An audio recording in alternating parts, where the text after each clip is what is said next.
নির্মীয়মান বাথরুমে সেপটিক চেম্বারে কাজ করতে নেমে মৃত্যু হলো বাবা ও ছেলের। আশঙ্কাজনক অবস্থায় হাসপাতালে ভর্তি রয়েছেন আরও একজন। মর্মান্তিক এই ঘটনাটি ঘটেছে পশ্চিম মেদিনীপুর জেলার চন্দ্রকোনা 2 নম্বর ব্লকের কৃষ্ণপুর গোয়াডাঙ্গা গ্রামে।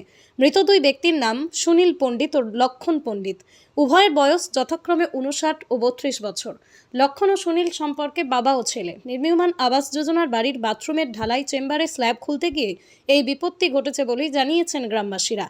ওই পরিবারের দুজন পুরুষ ছিলেন আর দুজনেরই একসাথে মর্মান্তিকভাবে মৃত্যু হওয়ায় কান্নায় ভেঙে পড়েছেন পরিবারের সদস্যরা। এবং একই বাড়িতে বাবা ছেলে উভয়ে মারা গেছেন।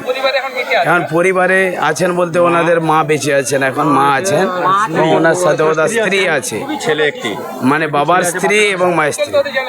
ওদের দিন আনি দিন খায়, জল মজুরি খেটে চলে ওদের একদম। আর এই যে লক্ষণ পণ্ডিত যে ছেলেটা, ও বাইরে পরিযায়ী শ্রমিকের কাজ করতো সম্ভবত। হ্যাঁ, বাড়িতে একটা বাথরুম হচ্ছিল, ওই বাথরুমে করে নিয়ে ওরা যখন ওদের ফাটাটা খুব প্রথমে রাজমিস্ত্রি যে ছিল সে নেমেছিল,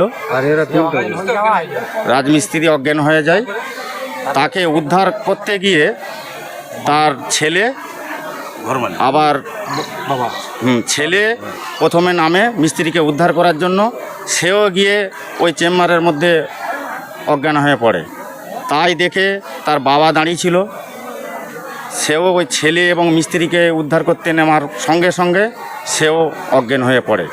তিনজনকে প্রথমে লোকজন পাড়া প্রতিবেশী এসে উদ্ধার করার চেষ্টা করে, কিন্তু অনেক চেষ্টার পরে দড়ি এবং এংড়ো দিয়ে লোকজনের সাহায্যে তাদেরকে তোলা হয়। তোলার পর